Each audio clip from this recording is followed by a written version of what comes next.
본인의 성격 때문에 고민이 많으신 분들께 아주 도움이 될 만한 챕터일 것 같습니다. 특히 내향적인 분들이 성격에 대해서 고민이 많으시죠? 자, 내향적인 성격을 가지고 있으면서 외향적인 일을 해야 되는 분들이 스트레스를 많이 받고 본인 성격에 대해서 꽤 고민이 많으실 텐데 그 부분에 대한 아주 통찰력 있는 해답을 주십니다. 어떤 일을 어떻게 해야 하는가? 성격에 맞는 일을 하라. 독자들이 보내는 질문들 중에서 내가 제일 한심하게 생각하는 질문이 있다. 여유자금 5천만 원이 있어서 장사를 하려고 하는데 무슨 장사가 좋을까요? 라는 식의 질문이 바로 그것이다. 아니, 내가 당신에 대해 전혀 모르는데 그것을 내가 어떻게 알겠는가? 그렇게 질문하는 사람들은 내가 어떤 장사를 하라고 구체적으로 지목하면 무슨 장사인 건 다 잘하여 낼 자신이 있다는 말인가? 또 여유자금 5천만 원이 있을 때 하면 좋은 장사가 있다고 치면 대한민국에서 5천만 원의 자금이 있는 사람들은 모두 다 같은 장사를 하여야 한다는 말인가? 장사건 사업이건 간에 똑같은 자금을 갖고 똑같은 장소에서 하더라도 성공하는 사람은 1명이고 망하는 사람은 9명이다. 또한 장사는 위치가 제일 중요하다고들 하지만 아무리 좋은 장소라 할지라도 망하는 사람이 반드시 있기 마련이다. 어슬픈 이론이지만 나는 인간이 하는 일을 오직 4부류로 나눈다. A. 사람을 상대로 하는 일. B. 기록된 것을 상대로 하는 일. C. 무생물을 상대로 하는 일. D. 몸으로 하는 일. 물론 무슨 일에서든지 D에서 언급된 몸은 필요하다. 그러나 당사자가 휴가를 가도 일이 이루어질 수 있는 것이 있고 반면에 몸에 무슨 탈이 생기거나 자리를 비우게 되면 수입이 없어져 버리는 일도 있다. 예를 들어 의사가 자리를 비우면 환자를 만나지 못하지만 상인은 점원에게 가게를 맡기고 놀러 갈 수도 있다. 나는 이것을 육체적 현장성이라고 부르는데 그런 의미에서 D 항목을 이해하면 된다. 이것의 중요성이 크면 클수록 자유롭지 못하다. 이 세상 모든 직업에는 이 4가지 일들이 복합되어 있으나 핵심적인 부분은 각기 다르다. 사업가, 의사, 경영자, 음식점 주인, 상인, 영업사원은 A에서 두각이 나타나야 하고 A는 사람을 상대로 하는 일입니다. 자, 변호사, 회계사, 교수, 격리는 B에서 B는 기록된 것을 상대로 하는 일입니다. 컴퓨터 프로그래머, 엔지니어, 건축사, 피아니스트는 C에서 C는 무생물을 상대로 하는 일입니다. 농부, 축구선수, 발레리나, 성악가는 D에서 그렇게 되어야 한다. D는 몸으로 하는 일입니다. 사람을 상대로 하는 일, 즉 A 부류의 일을 할 때 중요한 것은 성격이다. B 부류에서 일을 잘하려면 B는 기록된 것을 상대로 하는 일이죠. B 부류에서 일을 잘하려면 학구열과 응용력이 있어야 된다. C에서 중요한 것은 C, 무생물을 상대로 하는 일, C에서 중요한 것은 창조성이며 D에서 중요한 것은 D, 몸으로 하는 일, D에서 중요한 것은 육체적 재능이다. 장사나 사업에서 가장 중요한 것은 성격이다. 인간의 성격은 크게 내성적인 성격과 외향적인 성격으로 나뉜다. 어느 성격이 우월하다고는 할 수 없으며 단지 영어 단어 introvert와 extrovert에서 나타나듯 하나는 안으로 향하고 introvert에서 intro의 뜻이 안이라는 뜻입니다.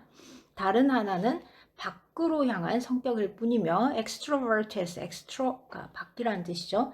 나처럼 양성적인 ambivert 사람들도 있다.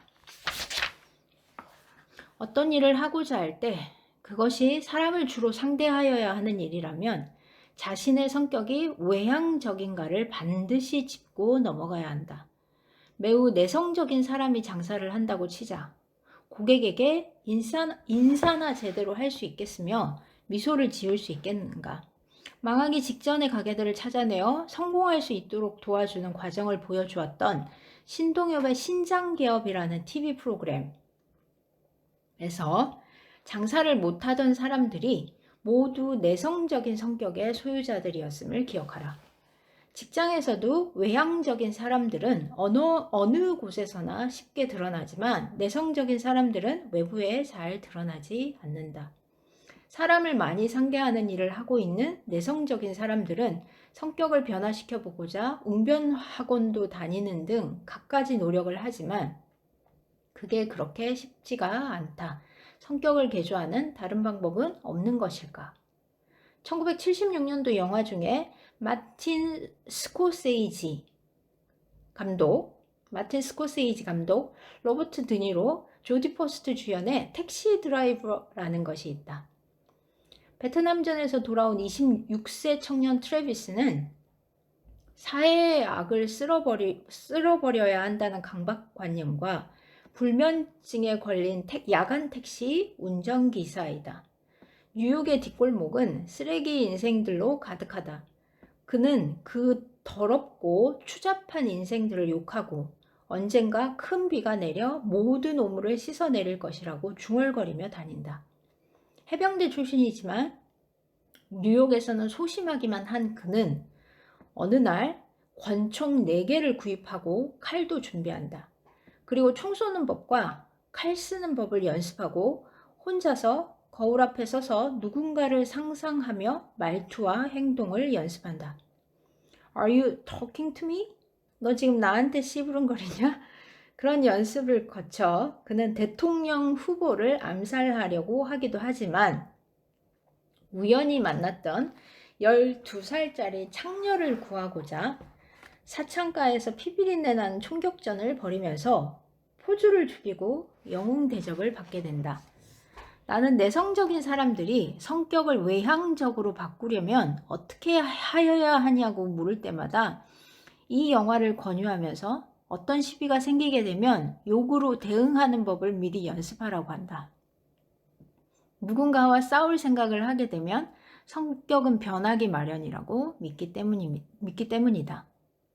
학교에서 몇몇 학생들로부터 왕따를 당하고 폭행도 당하곤 하기 때문에 죽고 싶다고 메일을 보낸 어느 내성적인 고등학생에게는 이렇게 충고하였다. 학교 선생님이나 부모님과 상의하라는 말 따위는 하지 않는다. 너만 더 괴로워지니까 말이다. 내 힘으로 해결하는 방법을 알려주마. 먼저 일기를 써라. 내가 누구에게 어떻게 당하고 있는지를 낱낱이 기록해라. 일기 속에 복수하겠다느니, 때려 죽이고 싶다느니 그런 말은 절대 쓰지 말라. 그저 내가 얼마나 일방적으로 못된 놈들에게 불쌍하게 당하고 있는지를 눈물겹게 기록하라. 그렇게 한두 달을 쓴 뒤부터는 기회를 노려라. 그리고 어느 날 수업 중에 너를 왕따시키는 주모자에게 갑자기 가서 말은 한마디도 하지 말고 그 어깨를 몽둥이나 의자로 세게 내려쳐라. 뼈가 부러져도 좋다. 시간이 된다면 다른 녀석들도 팔이나 다리건 뼈가 부러질 정도로 내려쳐라. 단 머리는 때리지 마라. 죽어버리면 살인이 되고 마니까 말이다. 그러므로 미리 남몰래 연습을 많이 하여라. 내가 사용한 흉기는 미리 준비한 것이면 절대 안 된다. 너는 그저 우발적인 감정에 교실에서 눈에 띄는 것으로 내려쳤을 뿐이다. 물론 너에게 맞은 녀석들이 너를 폭행죄로 고소하여 경찰서에 끌려갈 수도 있을 것이다. 그때 내 일기장을 보여주어라. 그리고 그들을 맞고소해라. 나한테 이런 코치를 받았다는 말은 절대 하지 말라. 이거 읽는데 왜 계속 웃음이 나죠? 나한테 이런 코치를 받았다는 것은 절대 하지 말라. say no는커녕 say yes도 모른다고 해라. 재미있는 분이십니다. 그래도 보복이 두렵다고 절대 겁내지 마라. 한 번 더 수업 시간에 그들 중에서 한 녀석만 반쯤 죽여버려라. 그리고 욕을 배워라. 다시는 어느 누구도 너를 건드리지 않을 것이며 성격도 변하게 될 것이다. 폭력 전과자가 되면 어떻게 하느냐고? 내가 한 명 이상의 놈들에게 폭행을 당해왔다는 증거만 있으면 전과자가 될 가능성은 아주 낮다. 게다가 왜 너를 때리는 놈들은 그런 걸 걱정 안 할까? 그래도 너는 전과자가 될까봐 걱정된다고? 그렇다면 주짓수라도 배우고 그들이 때릴 때 가만히 있지 말고 이빨로 물어 뜯기라도 해라.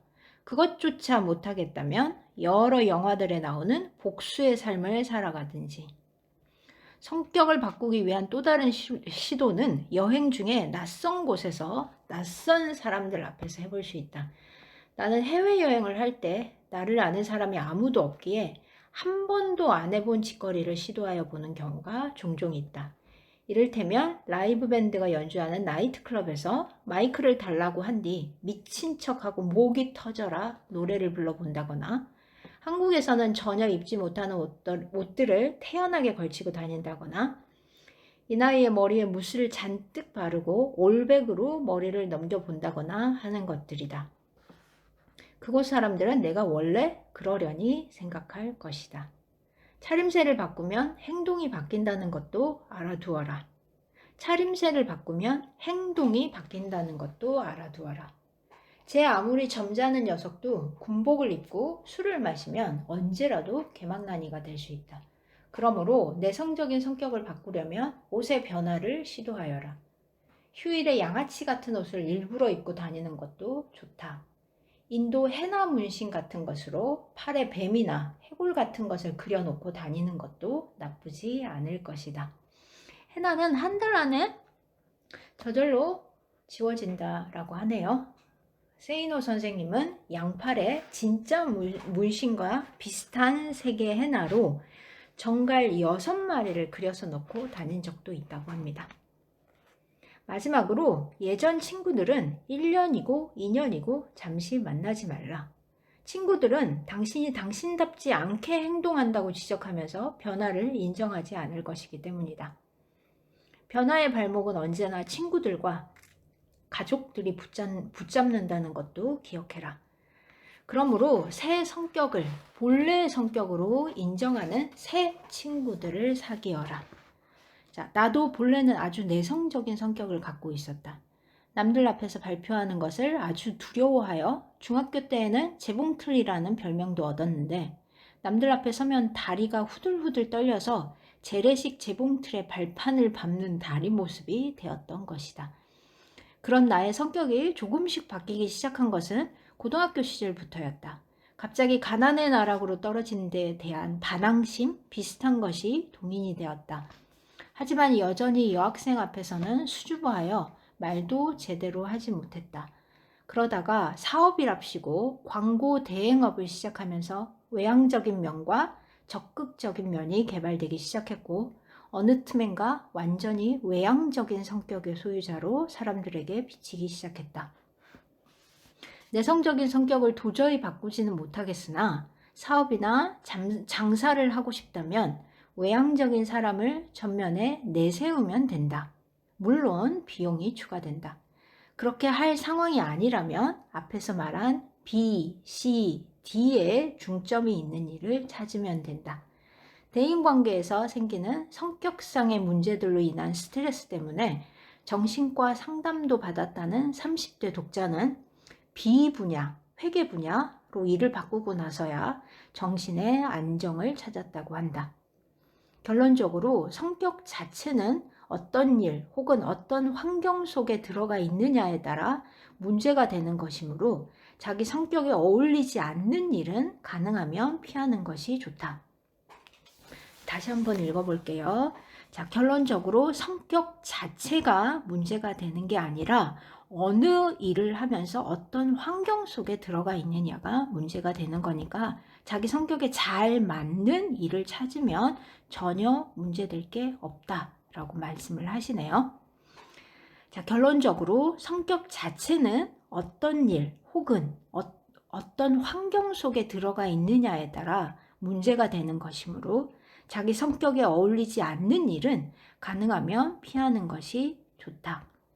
원숭이는 모두 벗겨진 엉덩이를 갖고 있지만 앉아있는 원숭이의 엉덩이는 남에게 보이지 않는다. 서 있지 못하겠으면 앉아 있으라는 말이다. 외향적인 성격이 아닌 사람들은 직장에서 프레젠테이션을 해야 할 때 도중에 할 말이 생각나지 않으면 어떻게 하나 하는 걱정도 할 것이고 긴장도 하게 될 것이다. 걱정하지 말라. 나도 한때는 그랬으니까 말이다. 오래전 나는 다국적 기업 국제회의에서 OHP 필름으로 발표할 경우 각 필름에서 내가 반드시 말해야 할 것들을 미리 작은 포스트잇에 써서 붙여놓았다. 발표 시에는 필름을 프로젝트 위에 올려놓으면서 그 메모를 떼어 내 손에 쥐고 맥을 이어나갔다. OH 필름. 와. 자, 모르시는 분들도 많으실 거예요. 자, 노트북에서 프로젝트로 투사시켜야 할 경우에는 그 포스트잇을 노트북에 미리 붙여 놓았다. 농담은 물론 예상되는 질문도 미리 대비하였다. 심지어 적절한 참석자 한 명에게 이러저러한 질문을 내게 하여 달라고 부탁까지 했다. 아주 내성적인 사람들은 흔히 원고를 미리 만들어 놓고 발표 시에 그대로 읽어 나가는데 참가자들과 눈을 마주치는 시간이 거의 없기에 가장 형편없는 방식이다. 프레젠테이션에 대한 책들을 많이 읽어보고 연습을 수없이 거듭하여라.